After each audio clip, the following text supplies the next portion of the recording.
Cloud9. I did see Sven in here today. I think he just arrived. Yeah, but yeah, I saw him outside with Cloud9. I think they were getting like COVID checked or something, but I saw him as he went to get lunch. So I know Sven physically is here, but yeah, maybe next week. I don't know. Maybe they want to wait till Berserker's here, but he is at least physically here.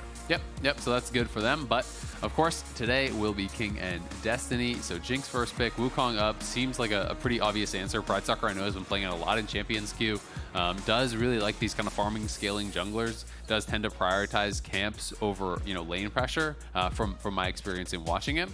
And I do think Wukong is a champion that scales fairly well, can be a strong team fighter, especially when you are playing ahead of the curve, can really be dangerous in those 5v5s.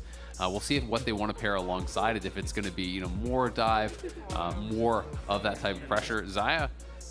Okay, so Aphelios, it's almost like back to last spring. Yes, there was a lot of marksman bans to get us there, but it's Jinx Aphelios. Yeah. We are back to Jinx Aphelios. Someone look for Lillia. Ooh, I like this. So Lillia. Oh, this is really fun. So we are back to exciting picks. We spoke, Shock spoke with Broken Blade at the post-game lobby of LEC just about 40 minutes ago, and he was saying, I don't think the game really should be played slowly. Yes, champions are tankier, but I think its teams aren't yet comfortable on stage. He thinks, the right way to play is actually a bit more aggressive. I mean, they played Yone Yasuo, right? And they clapped. Like, he was a great Yone. We saw CLG, Dokla did great on Yone. And so we've seen him, I think, as a top and a mid laner so far this year. Lillia, exceptional top laner as well. You can flex her jungle if you want.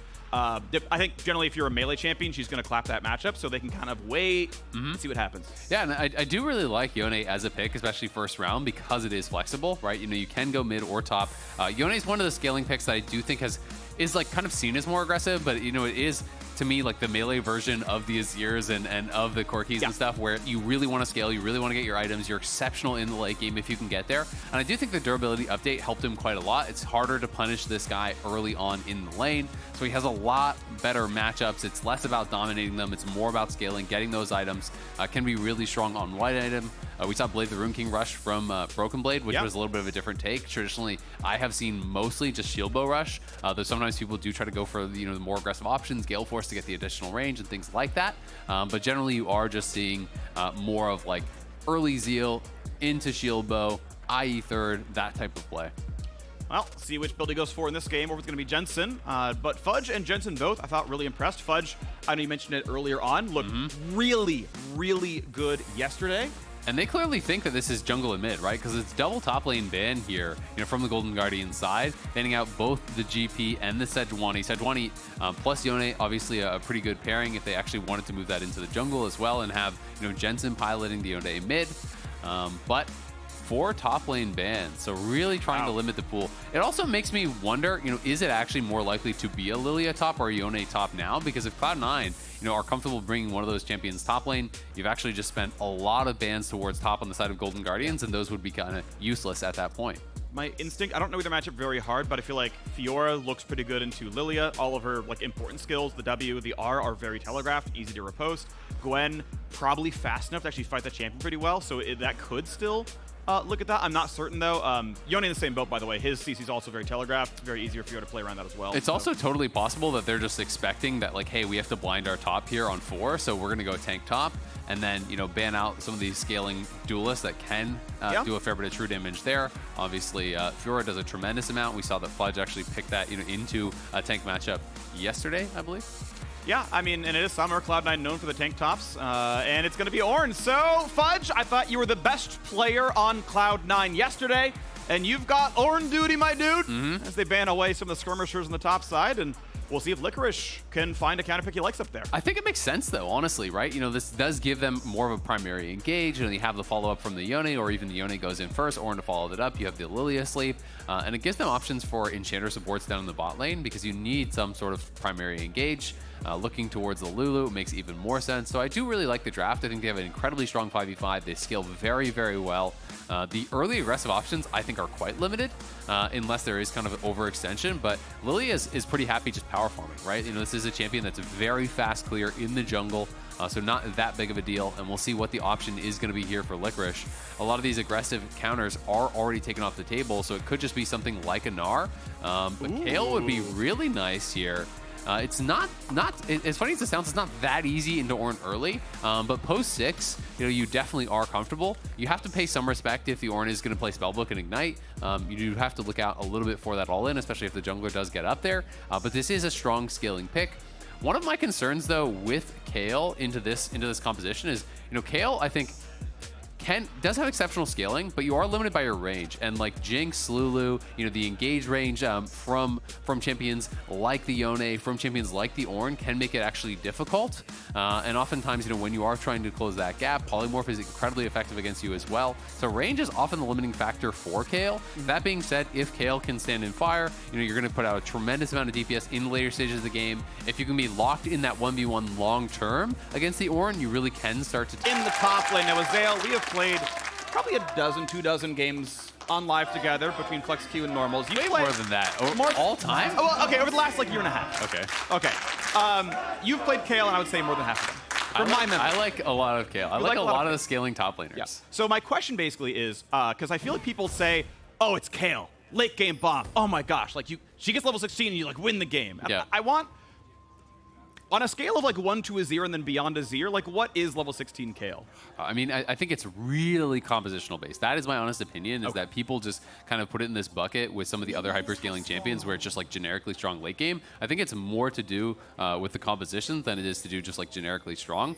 Can you put out enormous amounts of DPS at 16? Absolutely. It's one of the highest DPS champions in the game. But as I said, I think a lot of it is to do with, are you outranged or not? Because if you are outranged, it can be very difficult. If Jinx gets a rocket or two on you before you're able to actually get in range to attack, you can early force a defensive ultimate. If you're forcing defensive ultimates, well, guess what? Kayle's not auto-attacking during the cast time of that, which is a 1.5 seconds, if memory serves me correct. Of course, as you get later in the game, the ultimate lasts longer, so you do get some time to attack. But yeah, I mean, I think against this composition, you're going to be really effective in the 1v1 against Ornn later on. But barring that, you're really looking to hit the Ornn and the Lillia, and he's going to have to play well to actually dodge the early engage and then hit the front line. You're looking less to attack the Jinx, more to attack the Yone, the Lillia, and the Ornn. So we'll see how he's going to match up. But Fleet Footwork, paying a lot of respect, I think, to the fact that it can actually be somewhat of a difficult matchup early on. It's not the hardest by any means. I'm not trying to overstate Ornn's early power, but Spellbook Ornn can provide some threat, and Licorice going D-Shield and going Fleet instead of something like Lethal Tempo or PTA clearly shows that he's paying some respect to, hey, there could be some pressure in the early game. Yeah, for sure. Because, press the attack, Lethal Tempo, as you're mentioning, are clearly the core DPS options if you're trying to kill in team fights, but this is survival. Or even in the side lane later on, right? Sure, of course. Yeah. Definitely matters. And move speed, of course, pretty relevant as well. Wanted to point out, when Jensen started his lane, he actually sat in front of Raptors and got 2 charges of Q off before laning. So that while he's fighting for the first wave, he has a bit of extra damage throughout the knock-up, so you can Q into auto, to help him trade back against LeBlanc. It's a really minor optimization, but it's basically just always correct to try, in case it's a fight. Oh, cool, I have a knock-up here, and it's an easy, cross your T's, dot your I's, it costs you nothing. And your lane's that very little bit stronger. Yeah, absolutely. And I mean, it can make getting the push a little bit more difficult for LeBlanc. If you're trying to sidestep instead of just spam auto-attacking, if you are going for last hits, you can have that prepped Q to try to interrupt or harass on that. Yone, relatively strong laner here, does have, a pretty easy build in towards some sustain that is going to help you with that lane, assuming we are going towards Shield Bow or Blade of the Rune King like we saw earlier today in the LEC. But we'll see how he's going to be able to hang on. He is playing TP, so of course, looking more to just kind of farm out this lane. I think there's a lot more pressure on AblazeOlive playing the Ignite LeBlanc to really kind of have some sort of a pressure, whether it's just unlocking Pridestalker to get things done and take objectives, or it is setting up for kills. Maybe even trying. Had jumped the wall. 7 camps for both junglers. You want to hit your recall in about 5 seconds. You want to be on time for your second camp spawn, or relatively soon anyway. It's about 4 minutes when they come up, and you got to walk down there. So Pridestalker going to go ahead and finally knock his 7th camp down. Of course, Wukong does not clear as fast as Lillia, but there's his deep ward, there's the recall. Shouldn't be terribly late for his Krug, shouldn't be a big deal. But you can see that Blaber already on the map, ready for his romp. He'll face a ward when he does so, but will have a very slight tempo lead. Yep, Fudge doing pretty well here up on the top side, but Licorice, your job really is just to survive. If you're farming even and getting towards 6 at a pretty comfortable time, that's when you can start to actually do things in this matchup. Big damage on the bottom side. Destiny 100 health! The Ignite tick will kill him! First blood comes through for Olleh.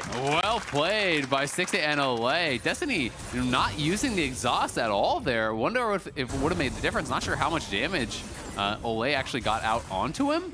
but didn't end up using it. And now Pridestalker coming down. They're going to look to try to set up the dive here onto King, who will have to potentially respect this. I don't know if he got... Oh, actually, the Trinket Ward over his Gromp might have seen his pathing, because I think he probably passed through Gromp instead of pathing through, like, the side of mid lane. So they saw him skip and go down. Now he's going to start his camp up. Yeah, he's behind Lillia, but it was a worthy attempt. Ultimately denies some XP off of Destiny. Yeah, it denies a little bit of XP, and it gets him a free plate, right? So I do think it's a worthy try. Good deep ward there to help protect that. But early plays going the way of Golden Guardians, winning out in that 2v2 pretty heavily. Blaber's just going to show up mid. Looks like just helping him to push this out. They're not exactly sure if Wukong could be coming towards mid, I think. I think he also knows he can get chickens. Raptors, yeah. Right? He's like, you cut a camp to go down here. I know I have timing in this one. 5 minutes for Raptors is very, very common timing. It's up, and he's like... Kind of risky, though. Yeah, he's able to smite it. He knew that, you know, Pridestalker was probably still going to be on Wolves. Like, that's a very heads-up play where he's like, I'm not under threat. You're not skipping Wolves to get Raptors here. It's very heads-up, and he steals 90 gold away from his enemy jungler. Yeah, well done. I mean, he's ahead in experience as well. You know, I was a little bit surprised with Jensen going back to base that he still felt comfortable, being that, you know, AblazeOlive was there. But Jensen does have TP, so he arrives back, and clearly he had the correct read on the matter. That Pridestalker wouldn't be skipping Wolves and coming over to Raptors to defend or anything like that, so gets out scot-free. Licorice now hitting 6, so he is ranged at this point.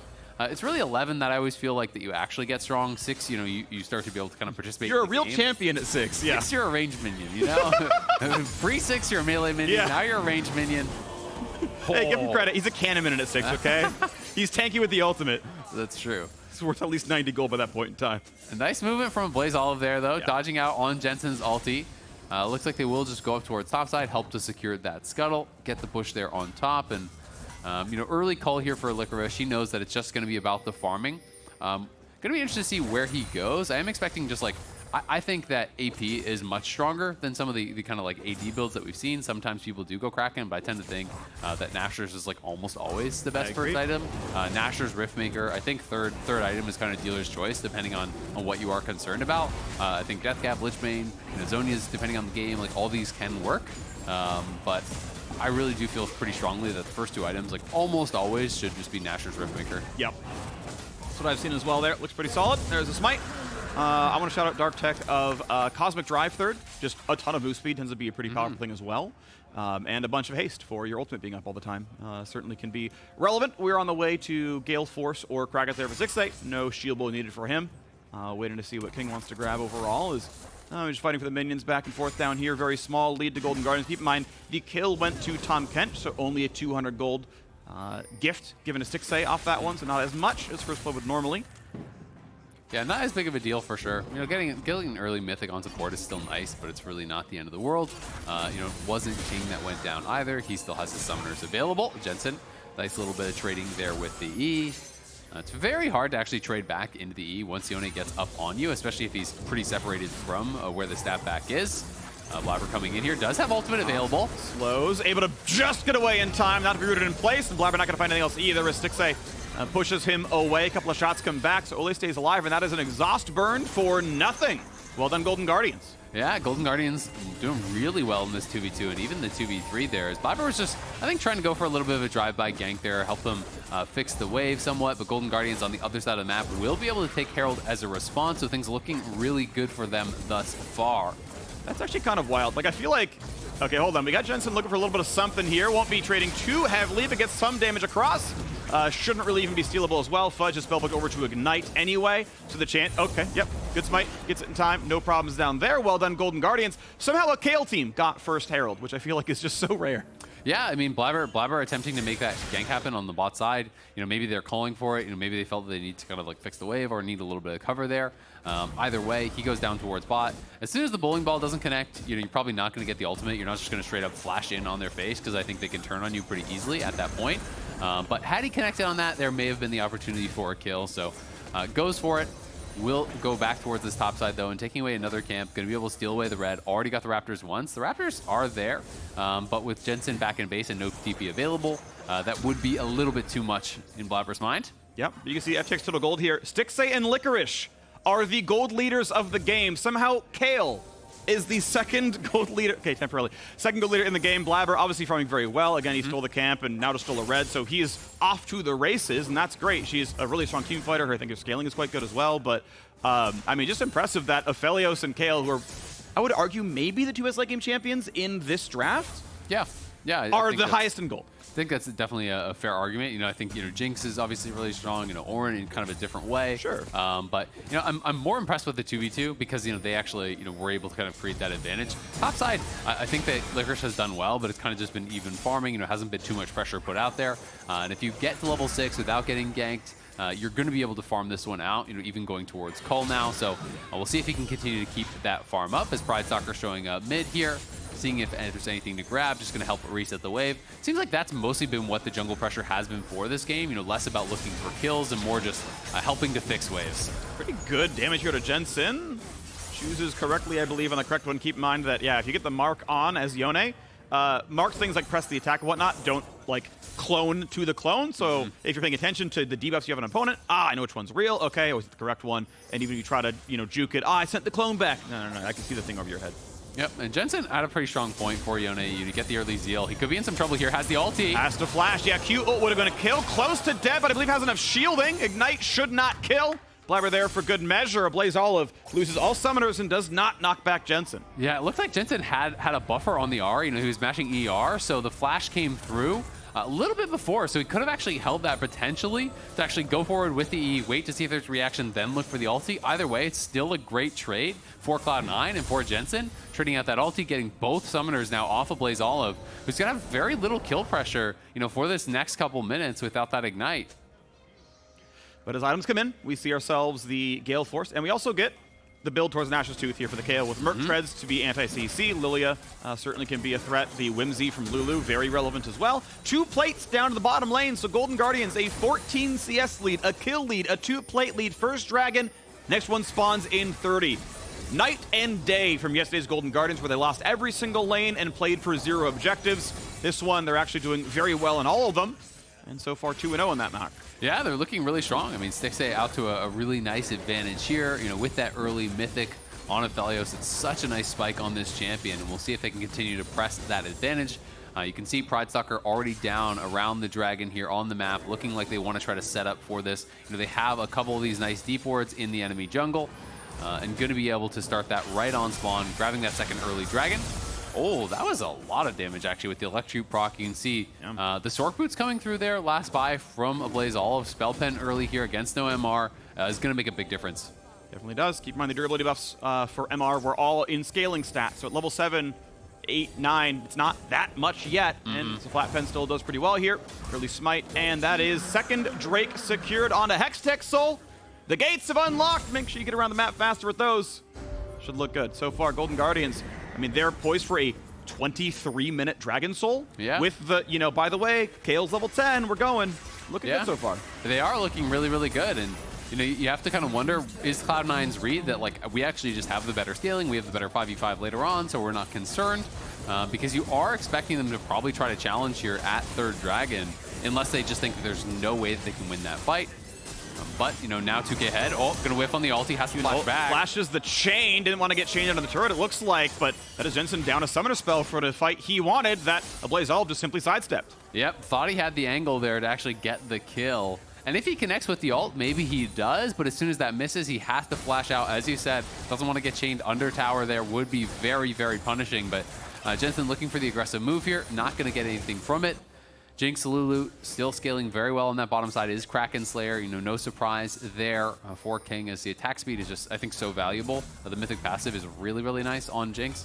A lot of people do like Gale Force as well. You know, if there's something in particular you're trying to dodge out from, I think it can be pretty valuable, but it doesn't feel like there's anything amazing to try to dodge here. Maybe Wukong, like if you really screw up a Tahm Kench W, but yeah, I feel like you're pretty safe to go Kraken and just play backline. You have a Lulu for safety. Like you do, like the amount of damage you lose by going Gale Force over Kraken is very substantial. Yep. And you've got a Lulu on your team. You should be fine and just able to DPS, so go do 20% more damage, which is probably the right call. So Very defensible here. Stixxay, Licorice, Pridestalker, 1, 2, 3 in money. Keep in mind, Pridestalker shared in that bottom turret gold, but Licorice still just farming up a storm. Sure, Cola's counting towards that a little bit, but doing very well up there. Yep, and he's about to cash out. He's actually really, really close. 2 minions away from that cash out here. Does hit level 11 now, so now you have the AoE on your E. That is really big at full stacks, on those auto attacks. You have the additional splash on your E active. You have the additional splash. That is where Kayle really starts to get strong. Of course, at 16, you get the additional range, you get the true damage, you get the fully stacked passive just kind of by default. So that is very, very powerful. But a Kayle at level 11 is definitely no slouch, especially once you hit 2 items. But pretty respectable now, and looks like Cloud9 are moving over, but are they too late to actually contest this? The bot lane's pretty behind the play. Blaber visible. Olleh marks him well enough. Fudge wants in, finds the knockup. Not much of a fight just yet. Wukong double knock up here onto Fudge, forced to flash away. We've got Yone around. Jensen, does he have enough? Ornn's already dead. Knocked down by AblazeOlive. AblazeOlive himself gets the shield from Licorice, stays safe. Rocket's not going to land for much more. He kills a clone. King gets the shield. King flashes to safety. The flash follows Stixxay. One shot from killing him. Jensen turns one back around. A 1-to-1 team fight. 1-to-1 team fight. They're very close, but Jensen in trouble now. Gonna get hit by the chain. He's gonna dead. get snapped back. There's no way you live through this one. Wants to ult, still gets shut down, and Stixxay's on the board. Yeah, Golden Guardian's able to take that team fight, even with Licorice using the ulti on AblazeOlive's clone. It was a misclick there right as the clone popped. He ulted the clone. And that's why it can sometimes, in those situations, be really good to actually use champion portraits, because that can avoid those types of situations. But they get the Herald, they win the fight, they're going to get mid lane tower. They are very far ahead at this point. With the 3rd dragon here on the horizon, Cloud9 looking like they are in some serious trouble in this one. And they get the charge, so mid lane turret, not long for the world either. 3,500 gold lead. And you already know what I'm going to say. They're looking good in the late game team fight as well. Yeah, absolutely. And it started off okay for Cloud9, but I mean, they're just not in position to really fight. Like, look at where the bot lane is when they're actually engaging this. The bot lane is still not even on your screen. When is the first auto attack from King, right? Just there. Now, Fudge dies. Fudge is already dead, right? So that is the main problem here. There is the little issue with the clone, of course, as the ulti went onto the wrong target right as they split apart. But I thought with a 3-man ulti from Blaber, there might have been an angle for them to win that fight, but unfortunately, they just didn't have the follow-up there. Their bot lane was not in position, and it felt like they really overforced this one. Yeah. If you want your bot lane there to be there and to fight, they need to be there much earlier, and if they're not, you just kind of need to accept the situation as it is. Say, all right, that sucks. Yeah. Because now they force that fight, and now you can't really even realistically fight this one because they're down ultis. There's no summoners on King.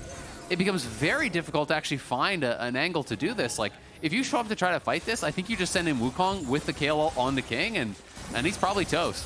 Yeah, I don't know how you play around that one. Lulu can give him some durability, but yeah, going to be a tough road. On the way towards Lord Dominic's here for Stixxay, basically itemizing around a 3-item spike. It is a trough here on 2, but wanted the Gale Force option, his mobility, and then not going Kraken for the tank busting, and that's just his choice to make. We are dragging up in 10 seconds. TP coming down for Cloud9. They would like to fight. But they lose mid lane prio. So Golden Guardians are going to be able to shove out mid here. And if they want, they could just trade the dragon for gold. And it looks like that is actually their option. They're saying you're overcommitting on this. Pridestalker could look for the steal. He can W and then he just blast cones in, then W's out. Yeah. I was looking for a flash, but yeah, he can blast cone then W. Jumps over. Doable Q smite. He's going to grab it to Lillia. And now he's got no way out, actually. So he's going to lose his life for the play. The attempt will not get much. Maybe a snipe. Not quite enough of AblazeOlive. Has to now sidestep. Ornn does so. Nothing lands. Mid lane tier 2 is gone. They take left side jungle. I still actually like the call to go for this, because if he steals that, I think it is massively beneficial for them. They take down that tier 2 mid, and he's actually harassing the recalls here. So I think there's a good shot that they actually get tier 1 top as well. Cloud9 is going to try to trade for this bot side, but they take away some of the camps on top side. They get some vision on top side. They are just going to recall. Oh my god. Yeah, he feels totally safe, jumps back over the wall. There's still 3 down here. This turret definitely taking a bit of shots, and it's going to be top outer for bot outer, it looks like here. So Cloud9, to be fair, are equally trading objectives in this one. Smart of Jensen to keep the push going, but I mean, for how, I don't even want to say indecisive, inactive Golden Guardians were yesterday, the fact that they said, no, you know what, screw it. We'll mid tier 2 and take 3 jungle camps for a dragon, and just made the call and they're all on the page. Like, that's so much better than yesterday. Yeah, no, I actually really like it. I think it's absolutely defensible to try to fight as well. Again, King had no sums, so I do think they could have tried to look for that, but they didn't feel that they had the correct setup. So if you can't win the fight, just get out of there, take something else. They are going to be closing in, I think, on 2 items here, pretty soon for a lot of these carries, you have to think. Yeah. 7K gold on Kayle is basically double item plus Mercs almost. Yep, it's he's like almost to his mythic. It's like 32 for the mythic and obviously the combined 3K for the Nashers. So yeah, you know, 72 at minimum with no Dorans, which by the way he has 2 of these items. So on the way up, still looking really good, and obviously wants 4 more levels till he gets the permanent Arisen I think bonus? it's Ascended or something like that. And yeah, I mean, he's already almost at level 13. He's going to get 13, I think, on the next wave. And especially, you know, getting 16, he's Exalted, not Ascended. You get the increase in attack range, so that really is such a big deal. The increase in attack range to 625 makes it a lot more accessible to kind of trade with some of these champions that do outrange you. So we'll see how effective he is going to be. But I mean, it's Golden Guardian's game to lose at this point. 4.4K, 4.6K now in the advantage here. Have really good scaling on their side. And have the objective advantage. So we'll see what they can actually get done with it, because Cloud9, you're coming in heavy favorites for sure. You know, of course, they're not playing with their intended starting lineup, but it's tough. You know, you're missing your intended starters. You're in Super Week. You don't want to have, you know, a 0-2 or 0-3 start, because that is going to put you way down as far as the kind of pace when you're thinking about the regular season. And here we are into this one, 10,000 gold, 10,000 health, I should say, on the Baron, 4,800 gold lead, 2 dragons to 1, and we have it beginning. Blaber going to look for the Swirl Seed, Blue Trinket, they're going to get off. They don't find an engage. I will say teamfight engage a little bit small for Golden Guardians. You can kind of haste the Wukong and have him start it, but it's really just him diving into his face and hoping he finds a good target. Nothing like an Ornn, nothing like a Nautilus to really get a fight going. Totally. Oh, he's going to find himself knocked up. Pretty good engage here, but it was maybe a bait. There is Wukong. Blaber forced to flash away. Licorice low. Will ult to block more damage. Stays safe for now. Blaber at 1 hit. Lulu here to help, but will he die? Not just yet. Kench pulls him back out as well. So supports for days, keeping people alive. No one dies. We'll see, do they want to just go back towards the Baron, you know, pushing Blaber completely out. Blaber has no flash now and used his smite to actually heal. So they're just going to push it in the waves. Mid is getting pushed in there by AblazeOlive. Licorice towards top. Has to be a bit respectful because he doesn't have his ulti. But they can just go right back on the Baron. They're actually on it right now. And it is going to go down very quickly. Blaber's nowhere close. He just did red buff on bottom side of the map. Rocket gets tanked, 5K health with 1 Fudge marked away. But yeah, they need to figure out where Lillia is. But here comes Jensen as well. Jensen does have an ulti. Olleh a bit low, 2K health, dives across, almost dies. 200 HP left. AblazeOlive marks the front line, goes for Fudge. Baron is claimed. King left alone, will not be attacked yet, but AblazeOlive still in the chase. Double flash from the mid laners. And this is Golden Guardians getting a 0-death Baron. Really well done. Just a great setup. They choke out the vision. They bring in Cloud9. They look for the turn. Pridestalker committed very heavily onto Blaber, pushes him out completely. And with Blaber out of the picture, they just go right back to the Baron. Aphelios Kayle are going to kill that thing so fast.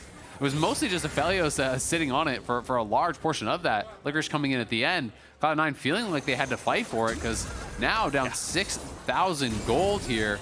A massive difference.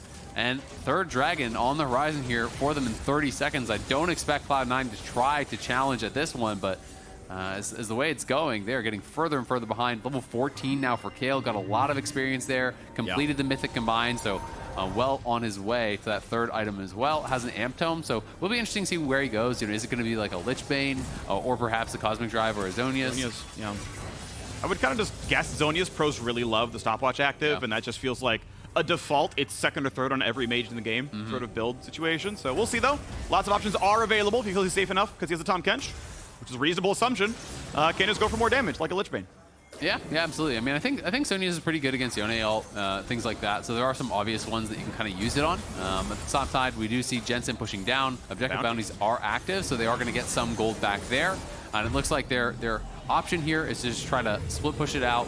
Licorice is going to go back and answer. Pridestalker will just continue this push, but now they're sending back AblazeOlive to answer, so they won't lose their tier 2 top. They do take a couple towers here down on that bottom side. They have full vision control. I mean, look, this whole area is completely Golden Guardians. There's no wards except that one in the center of the map there for Cloud9. So no chance of actually contesting at this dragon. Completely choked out of that side of the map.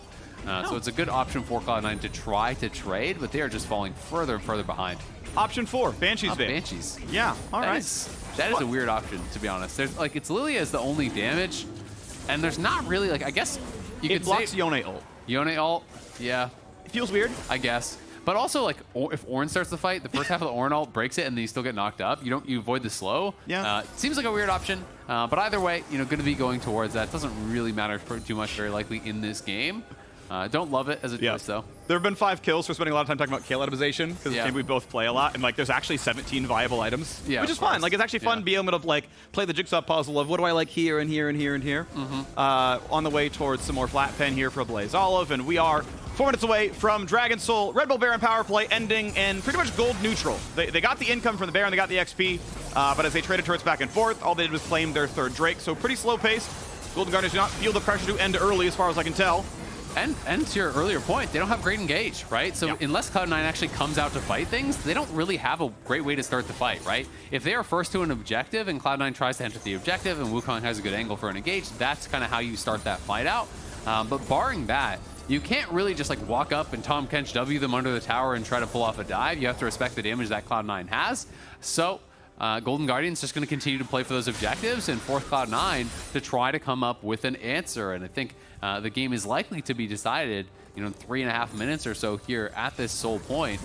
If Golden Guardians can get that, it's probably going to be lights out for Cloud9. So I do expect Cloud9 to look to actually contest. Yeah. And that's going to be Golden Guardians' big chance to try to really close out the game, to get a game-winning fight. The one silver lining here for Cloud9, which reminiscent of their gameplay, unfortunately, in this one, is they've got a minute, just for fun, we flame. We got a minute desync between the Baron coming up and the Dragon Soul. Baron, right, much harder for Golden Guardians to kind of sit on and be like, are we going, are we not? Whereas Dragon, like, just doesn't hurt you at this stage of this game. So theoretically, there's a Baron dance that I mean, we've seen more ridiculous Baron dances, as soon as 2 months ago. So certainly a possibility, but it is a slim one here, as Cloud9 will try their best. Ornn, level 14, does start to get to transform items, so that spike is coming through. Yeah, it is, but on the other side, Licorice is 15, right? And I think that's like more impactful in this game probably than the Ornn items will be. If he can hit 16, you can see he's about halfway through this level, so just continue giving him solo experience. At this point in the game, honestly, Pridestalker should be giving him all his camps too. Just try to get him to 16 before the soul fight. That is a really big deal. Yeah, if you care about Baron, you got 65 seconds to like get there. And yeah, just about 120 and change. So yeah, I want to see if he's going to grab the Krugs and anything else. And we keep going. 6,500 gold lead. Dragon Soul point. And Cloud9 fighting from the back foot. Blaber gonna find himself a AblazeOlive. It's an easy sleep. Gets the Q first, then a dunk on the W. Lulu's there for the knockup. Should be a kill, and King is able to claim the money. Now the timer is going to be tight. 50 seconds till Baron comes up. No TP for AblazeOlive. It is a 10-second long 5v4 if there's a small window here for Cloud9. Yeah, I think with the resets, they're probably not even going to try to go for anything, unfortunately for them. But was a nice little combo. I thought he was actually going to be able to get out of there with flash available, with ulti, just flash W, alt W, whatever. You could create a lot of space, but they actually layered the CC quite well. The sleep came in, the knock-up from Destiny's ult over the wall was quite effective. Yeah. Licorice there, very close. It looks like probably one wave will actually get him 16, so he should get 16 now as he does arrive down to that bottom side. Has the Banshees, so 3 items now complete. IE's done there for Stixxay. C9 going to be really happy to actually get that kill on King as well, because he's really close to his IE. So if you can get Jinx to 3 items and you play the fight well, there's always a chance, right? Gold lead be damned. If you get a couple good crits there before they can really kind of get in range, you never know what's going to be able to happen. Jensen, though, very, very far from his IE, which is a little bit unfortunate for the Yone. So not going to be anywhere close to being able to grab that now. T-minus 1 minute until Dragon Soul. Golden Guardians may want to play a little risk-averse in the sense that as long as they're alive, Soul is basically theirs. And as long as they're alive, Baron is basically theirs. Cloud9, I mean, he knew the timer, and they just were not able to do anything about it. Golden Guardians collect their checks. Yeah.